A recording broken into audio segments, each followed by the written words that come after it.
बिस्मिल्लाहिर्रहमानिर्रहीम। Racks kitchen में अज असी चावलों की बड़ी ज़बरदस्त वैरायटी बना रहे हैं। अज असी स्पैशल मेहमानों वास्ते स्पैशल वैरायटी बना रहे हैं बिरयानी की, चावलों की टिक्का बिरयानी।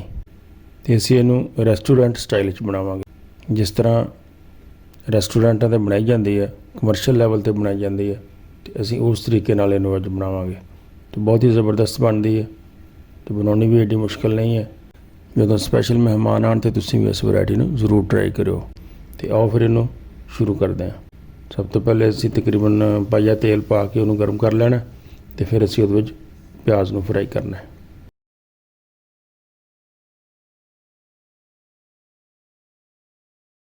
जदों प्याज हल्के जे ब्राउन हो जाए तो फिर असी उहदे विच बरीक बरीक कट के टमाटर शामिल कर देंगे। टमाटर नूं असीं बरीक इस वास्ते कट रहे हैं कि फिर उहदे छिलके विच लंबे लंबे अच्छे नहीं लगते। हुण छिलका भी बिल्कुल नाल बरीक जिहा होएगा तो विच ही शामिल हो जाएगा।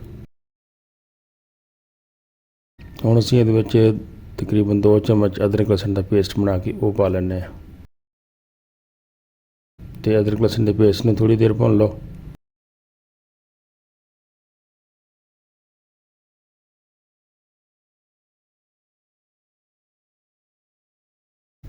हुण असीं इहदे विच चिकन शामिल करते हैं। चिकन पा के तो उन्होंने भुन लैंदे हैं। ਜਿਹੜੇ दोस्त मेरे चैनल पर पहली दफ़ा आया तो मेरे चैनल उन्होंने सबसक्राइब नहीं किया, तो उन्होंने अगे गुजारिश है कि उस चैनल को सबसक्राइब जरूर कर लैन। अद्धी चम्मच असीं इहदे हल्दी दी पा लैंदे हैं, 1 चम्मच लाल मिर्च तो 1 चम्मच नमक। इन्हां चीज़ों भी थोड़ी देर भुन लवो। हुण असीं इहदे विच साबुत मसाले पाने हैं। साबुत मसालियां में थोड़ी जी दालचीनी, स्टार इंस, छोटी इलायची, वड्डी इलायची, लौंग, थोड़ा जिहा जीरा ते 2-3 तेज़ पत्ते, ये पा के तो असीं मसाले नूं होर थोड़ी देर भुन लैंदे हैं। थोड़ा जिहा विच पानी पा लो, मसाला सड़े ना। साडा मसाला भी भुज गया, साडा चिकन भी काफ़ी भुज गया। हुण असीं इहदे विच घर बनाया होया रैक्स बिरयानी मसाला शामिल करते हैं, 2 चम्मच। ये ऑर्गैनिक बिरयानी मसाला है, ये कोई कैमिकल नहीं है, साडा अपना बनाया होया।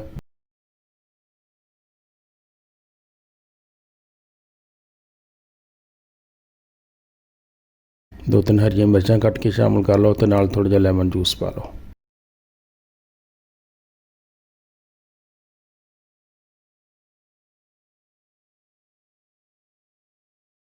हुण असीं इहदे विच तकरीबन पाइया के करीब दही पा लैंदे हैं। दही नूं थोड़ा जिहा फेंट के उहदियां फुटियां खत्म करके तो फिर पाना है।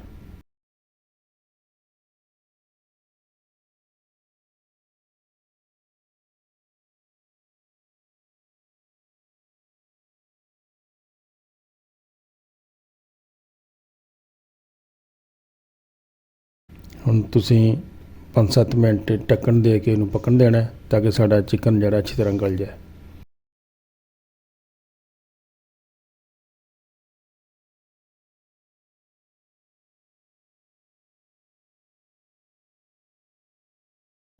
इत्थे असीं इहदे विच 3-4 कतरे बिरयानी सेंस दे पावांगे। तो कोई कमर्शियल जिहड़े लोग बनाते हैं बिरयानी सेंस जरूर इस्तेमाल करते हैं, तो मैं भी इस्तेमाल कर रहा। मसाला साडा तैयार हो गया, तो हुण असीं इहनूं टिक्का बनाउण वास्ते थोड़ी जी पके हुए कोले रखते हैं। पके हुए कोलियां दे विच असीं 1 चम्मच आयल दी पानी है।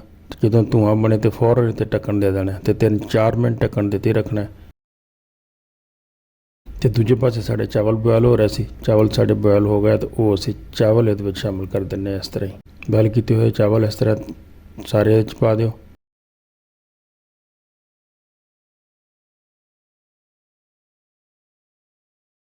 तो इहदे उत्ते असीं ब्राउन किया होया प्याज वो पावांगे,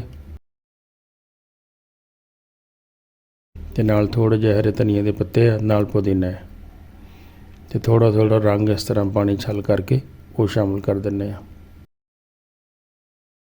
तो 15 मिनट वास्ते इनू दम ला दें। 15 मिनट हो गया, चेक करते हैं। तो लो जी, माशाल्लाह साड़ी टिक्का बिरयानी बहुत ही ज़बरदस्त तैयार हो गई है। टेस्ट भी बड़ा प्यारा है, कलर भी बड़ा प्यारा है। देखो बनानी भी बड़ी आसान है, ਤੇ ਮਜ਼ੇਦਾਰ ਵੀ ਬੜੀ ਬਣੀ ਹੈ। ਤੁਸੀਂ ਵੀ ਇਹਨੂੰ ਜ਼ਰੂਰ ਟਰਾਈ ਕਰਿਓ। ਮੇਰੀ ਵੀਡੀਓ ਪੂਰੀ ਦੇਖਣ ਦਾ ਬਹੁਤ ਸ਼ੁਕਰੀਆ। ਅਸਲਾਮ ਵਾਲੇਕੁਮ।